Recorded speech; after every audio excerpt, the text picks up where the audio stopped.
When I was doing my undergraduate degree at McGill University, in my third year, I was diagnosed with rheumatoid arthritis. And the short answer is I had an OT help me to manage the symptoms of my autoimmune condition, and it just made life so much easier for me. And at that time, I was in this stage of life where I had done an undergraduate degree in biology with a psych minor, and I was trying to figure out what the next step in life was for me. And I'm a people person, and doing an undergrad degree in biology, you're in the lab most of the time. And I realized that being in the lab to do a master's was not really where my heart was. So at that point, I started looking into what the academic requirements were to go to OT school as I went into my fourth year at McGill. And interestingly enough, in my fourth year, my rheumatologist had asked me to be a case study as part of a panel of patients or clients that were part of the case studies for the McGill OT students. So at that time, I ended up on stage, and I think that the other students were fascinated by me because I was their age, and you know, I was just at that similar stage. So they asked me a lot of questions. And when I looked into OT, I actually had all of the prerequisites, except I think it was a half course in sociology at the time. And I finished school, did a year to get that course. I moved back to Toronto, which is where I live and where I'm from. And I got into OT school on my first try. And as I said, an OT really helped me with to manage my RA. So the summer that I came home between third and fourth year of my undergrad, I went to a hand program at one of the local hospitals, and this OT, she made me splints. She taught me joint protection strategies and things that were just very helpful in making some of the day-to-day things that I was struggling with a little easier for me to do.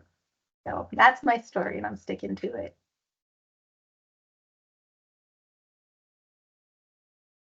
I have never had a Black mentor or role model in my professional career that looked like me. And I will say that I was the only student in my OT class that identified as Black. And this was actually a primary factor that influenced my desire to be the founder of the Black Occupational Therapists of Ontario Association, which is a group I'm proud to say I started about 4 years ago. Actually, yes, January this month is for exactly 4 years. And we are over 60 members strong. I'm proud to say. I know that there are Black OTs in other parts of the country that may not have a group of OTs that they feel like they can connect with, at least based on some of their intersecting identities. But this is really my impetus for starting this group was to have a safe space for Black OTs to come together and to really just discuss what it's like being in practice as a Black OT in Ontario specifically, with, as I said, some members across different provinces.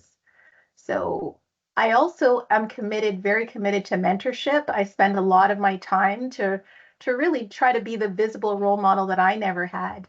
And I've certainly had a very non-traditional and non-linear career trajectory. Where I started, it was not where I thought I would end up right now.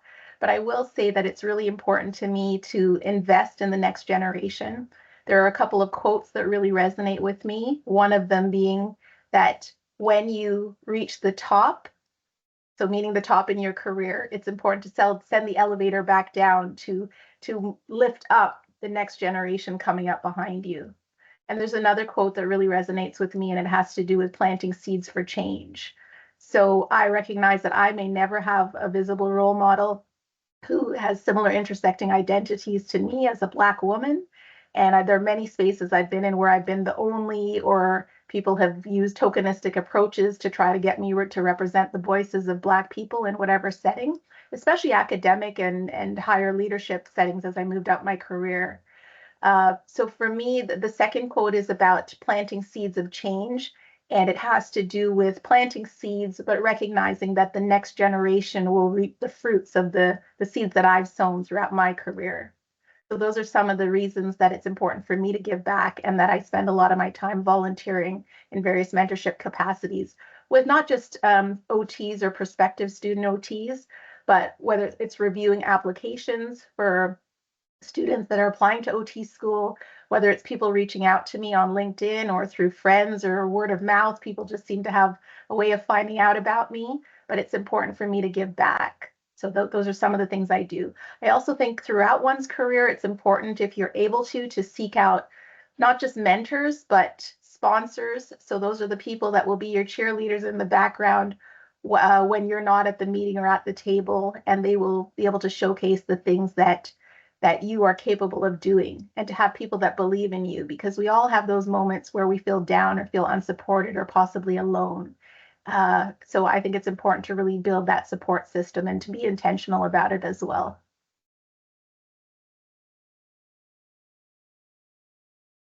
To me, representation means developing diverse spaces for healthcare professionals as well as the patients, clients, caregivers, and families that we all serve. It goes beyond accepting the different perspectives, but also encouraging and celebrating our differences. So, to me, it's important to be intentional about creating safe spaces and inclusive healthcare environments where people really feel comfortable to bring their authentic selves to work. And to me, that's important for that to extend into the care and the relationship building, not just with, as I said, the people within the healthcare or clinical settings, but to system partners as well. I always actually, in mentorship work that I do, I always tell students or mentees that to me, the most important things are to be kind and be what I call a good human, where essentially you're treating somebody the way that you would want to be treated with respect to just being respectful and creating safe spaces where they feel comfortable sharing, not making assumptions. I think of the importance of using an appreciative inquiry approach, for example, where you just think, tell me about X, right? Rather than making assumptions that because you've, let's say it's a cultural or ethnic group that you've worked with before, you're not making assumptions that this person that you're seeing right in front of you is going to be the same as the last person that was part of that group, for example. When I think of the built environment, as which OTs are often a part of, whether it's improving accessibility, for example, principles such as targeted universalism are important for representation. So, really developing spaces to make sure that the person with the greatest needs are supported and are able to access the things that they need to with and bring the fullness of their being to those spaces. So we're eliminating barriers as part of our best practices. Another example in the OT world would be something as simple as if I introduce myself, I'll say, my name is Patrice de Peiza, my pronouns are she, her. So something as simple as that active offer, I'm setting the stage for somebody else to share their pronouns as well. Or if it's our intake forms, for example, making sure that if there's a list of different gender identities, that list is comprehensive and inclusive so that nobody feels like an outsider. I feel like this is actually a strength in terms of the way the OT programs are designed and just our worldview, the way that we look at things.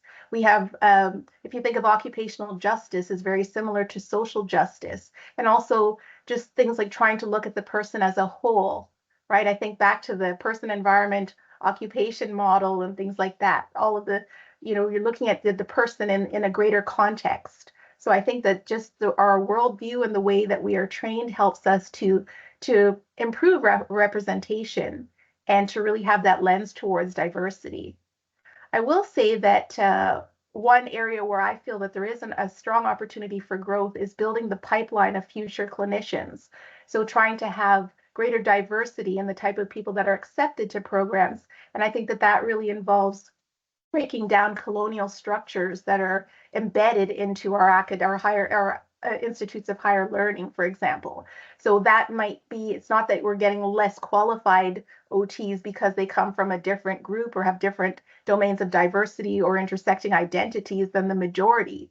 But I think it's important to get people when they're young, have more, increase awareness of the scope and practice of what OTs can do, right? If I'm in grade school, there's no reason that I can't start planning for my future. When children are little, people ask them, what do you want to be when you grow up?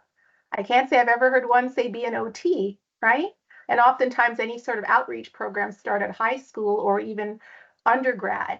And I think that we really need to do a better job of increasing representation earlier in our profession so that by the time people get to the stage where they even are applying for an OT career, they have a greater understanding and have some supports built in place. I also think that it's important to make sure that people that are starting behind the start line in life, whether through no fault of their own, but if they don't have the financial means or perhaps they haven't had a stable home that they grew up in, that we're making sure that there are opportunities for people that represent the breadth of society to be part of our profession. So for me, I think those are the main things that I would say I think about when I think about the importance of representation and with respect to the OT profession specifically.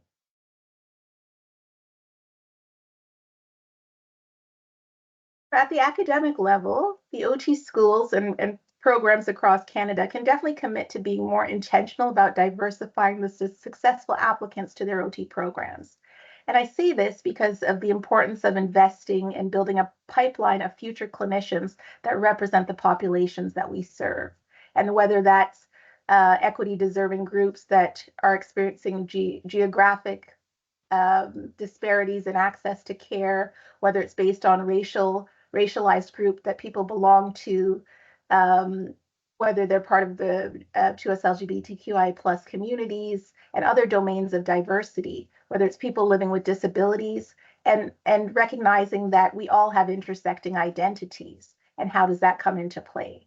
So I think that recognizing that there's beauty in diversity and we're all very different, and I think that that is important to be intentional about doing your own homework to be able to understand and research groups that you might not either have exposure to, or that you just have a genuine interest in learning, and not expecting the person from that equity deserving community to do the work for you.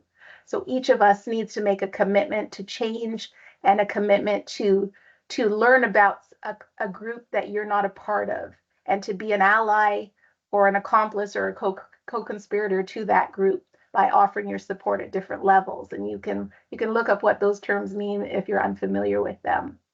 I will also say that it's important, I believe, at the national levels as well as the levels of the regulatory bodies, to collect socio-demographic data about the people who are part of the profession. I recognize that that also needs to be done in a sensitive way so that people feel that their data won't be used to disadvantage them or used against them. But I think it's important to know who we are, and to be able to move the needle in a direction towards more greater inclusivity.